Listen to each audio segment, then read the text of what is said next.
सो ये पीडियाट्रिक का क्वेश्चन है। Which symptom most likely to alert the mother of a child with suspected mega colon?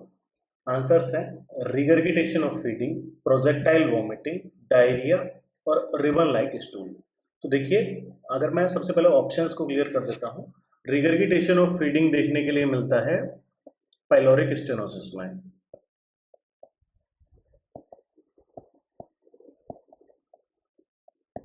ठीक है, projectile vomiting भी देखने के लिए मिलती है पाइलोरिक स्टेनोसिस में।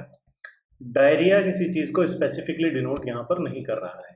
ठीक है, तो जो सस्पेक्टेड मेगा कॉलोन है उसमें हमें देखने के लिए मिलेगा रिबन लाइक स्टूल। ठीक है, इसको हम कहते हैं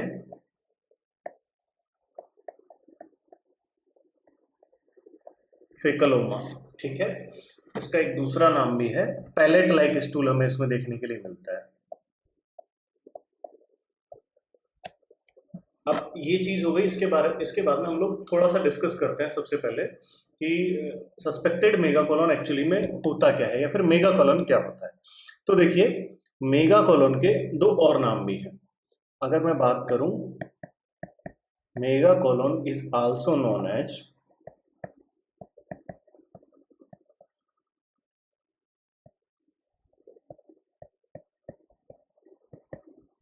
हिर्शबर्ग डिजीज और एगैंग्लियोनिक मेगा कॉलोन।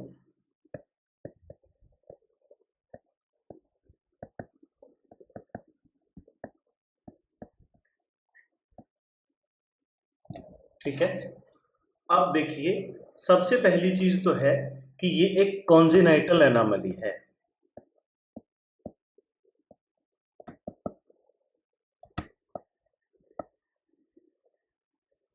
यानी कि ये प्रेजेंट होती है बाय बर्थ।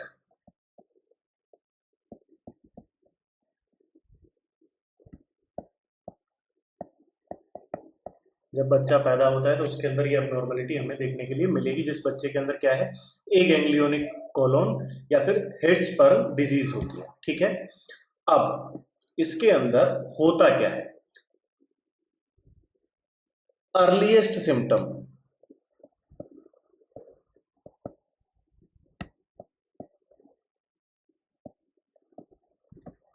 अर्लीस्ट सिम्टम की अगर मैं बात करूं तो अर्लीस्ट सिम्टम होता है unable to pass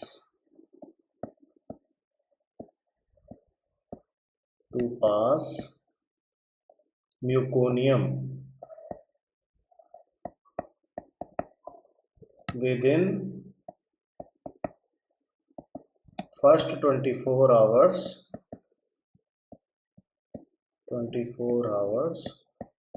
after birth। जो बच्चा है वो जन्म के 24 आवर्स के अंदर म्यूकोनियम पास नहीं कर पाता है। म्यूकोनियम क्या होता है? फर्स्ट स्टूल जो कि न्यूबॉर्न पास करता है उसको म्यूकोनियम कहते हैं। उसको जब बच्चा फर्स्ट 24 आवर्स में पास नहीं कर पाएगा तो इसका मतलब हम there is a possibility that the child is suffering from a ganglionic colon. ठीक है, पहली चीज हो गई है।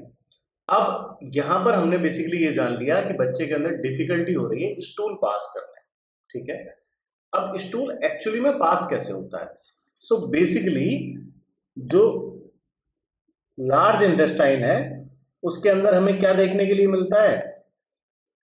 मास मूवमेंट देखने के लिए मिलता है।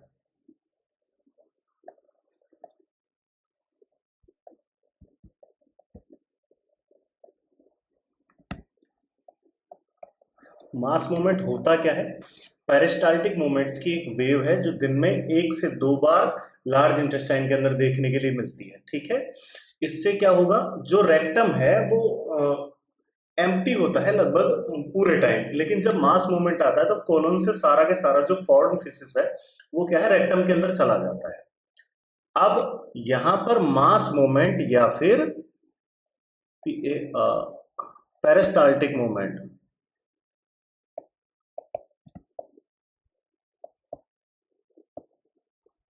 इस डिजीज के अंदर ये मूवमेंट देखने के लिए नहीं मिलते हैं। इसकी वजह से क्या होगा कि स्टूल पास नहीं हो पाएगा, रेक्टम में नहीं जा पाएगा।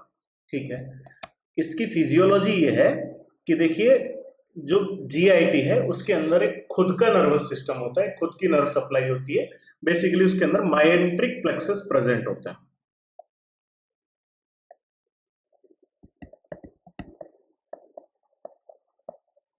ये जो माइंट्रिक प्लेक्सस होते हैं इनके अंदर होता क्या है, जब खाना इंटेस्टाइन के अंदर जाता है और जो इंटेस्टाइन है वो स्ट्रेच आउट होती है, तो नर्व एंडिंग्स क्या होती है, स्टिमुलेट हो जाती है। और नर्व एंडिंग्स जब स्टिमुलेट हो जाती हैं तो सबसे पहले काम करता है पीएनएस, पैरासिम्पैथेटिक नर्वस सिस्टम।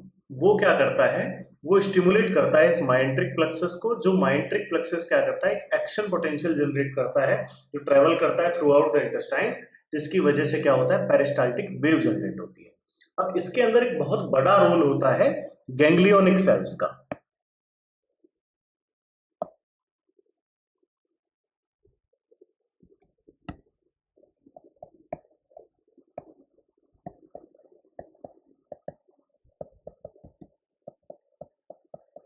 ये गैंग्लियोनिक सेल्स एक गैंग्लियोनिक मेगा कॉलोन में प्रेजेंट होती है, यानी कि इस बीमारी के अंदर ये जो गैंग्लियोनिक सेल्स हैं ये एब्सेंट होती हैं।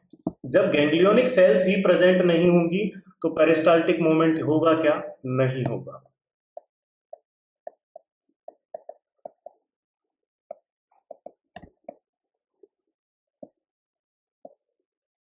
ठीक है। अब जब पेरिस्टाल्टिक मूवमेंट नहीं होगा तो कोलोन के अंदर जो है फीसिस आगे की तरफ जाएगा क्या, पास होगा क्या, नहीं होगा। जब फीसिस पास नहीं होगा और एक ही जगह कलेक्ट होगा तो उसकी वजह से क्या बनेगा, फेकलोमा बनेगा। रिजल्ट इन फेकलोमा बनेगा, जिसकी वजह से पैलेट लाइक स्टूल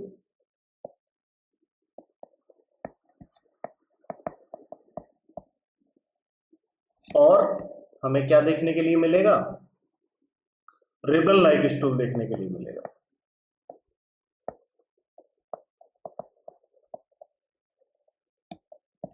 अब अगर मैं बात करूं इसके मैनेजमेंट की, तो मैनेजमेंट क्या है, सर्जिकल करेक्शन होता है। जिस पार्ट में एक गैंग्लियोनिक सेल्स प्रेजेंट नहीं है, जिस पार्ट में गैंग्लियोनिक सेल्स प्रेजेंट नहीं है उसे काट करके निकाल दिया जाता है। डायग्नोसिस की अगर मैं बात करूं, अगर मैं इसके कंफर्मेटरी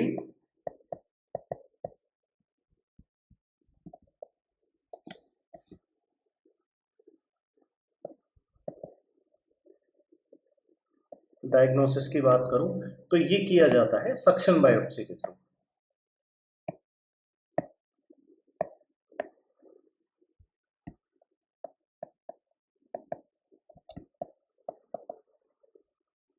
रेक्टल ट्यूब डाली जाती है, रेक्टल म्यूकोसा को सक किया जाता है, उसके अंदर फिर हम लोग सेल्स के प्रेजेंस का पता लगाते हैं। अगर गैंग्लियोनिक सेल्स प्रेजेंट नहीं है तो इससे क्या कंफर्म होता है कि जो बच्चा है उसको ए गैंग्लियोनिक मेगाकोलोन। ठीक है, इतना हो गया। इसके बाद में ऐसा तो नहीं है कि बच्चा हमें पता लगा जैसे बाई बर्थ म्यूकोनियम पास नहीं हुआ, 2 से 4 दिन में हमने रूल आउट कर लिया है कि बच्चे को क्या है, ए गैंग्लियोनिक मेगाकोलोन है। लेकिन ऐसा तो नहीं है कि उस टाइम पर हम उसको क्या कर सकते हैं, सर्जरी करके करेक्ट कर सकते हैं। सर्जरी करने के लिए टाइम लगेगा। तो जब तक सर्जरी करने के लिए टाइम लगेगा हमें क्या करना है, बेसिकली हमें जो बच्चा है उसको, अब यहां पर डाइट तो बच्चा ब्रेस्ट मिल्क ही फॉलो कर रहा है, ठीक है, लेकिन अंटिल परमानेंट क्योर नहीं होता, जब तक सर्जरी नहीं होती हमें बच्चे को एनिमा देना होता है। भाई जब रेक्टम के अंदर फीसेस कलेक्ट हो जाएगा, बाहर नहीं निकलेगा, तो हमें हर बार क्या करना पड़ेगा, एनिमा लगाना पड़ेगा। ठीक है, एनिमा किससे दे सकते हो, सलाइन से। ठीक है, एनिमा देना है सलाइन का। इसके अलावा क्या ध्यान रखना है, बच्चे को डिहाइड्रेशन नहीं हो पाए, बच्चा जो स्टूल पास करने की फ्रीक्वेंसी है वो ज्यादा रहे, जिससे स्टूल क्या है, फैकलोमा में नहीं कन्वर्ट हो। फैकलोमा में कन्वर्ट होगा बेटा, इसके लिए भी हमको सर्जरी करने की रिक्वायरमेंट पड़ जाती है, इसको भी सर्जरी से निकालना पड़ता है कई बार। तो हमें किन किन चीजों का ध्यान रखना है कि भैया, एक तो एक कॉन्जेनाइटल एनोमली है, बाय बर्थ प्रेजेंट होती है, दूसरा होती क्यों है, पीएनएस से रिलेटेड एक दिक्कत होती है, इसके अंदर गैंग्लियोनिक सेल्स प्रेजेंट नहीं होती हैं, जिससे जो पेरिस्टाल्टिक मूवमेंट या मास मूवमेंट बन रहा था वो प्रॉपर नहीं हो पाएगा तथा स्टूल पास नहीं होगा। ठीक है, जो कैरेक्टरिस्टिक है वो क्या है इसका कि रिबन लाइक स्टूल देखने के लिए मिलेगा या फिर पैलेट लाइक स्टूल देखने के लिए मिलेगा। अगर हमें एनीमा देना है तो नॉर्मल सलाइन का देना होगा, और जो कंफर्मेटरी डायग्नोसिस है वो हम किससे कर सकते हैं, सक्शन बायोप्सी के थ्रू कर सकते हैं।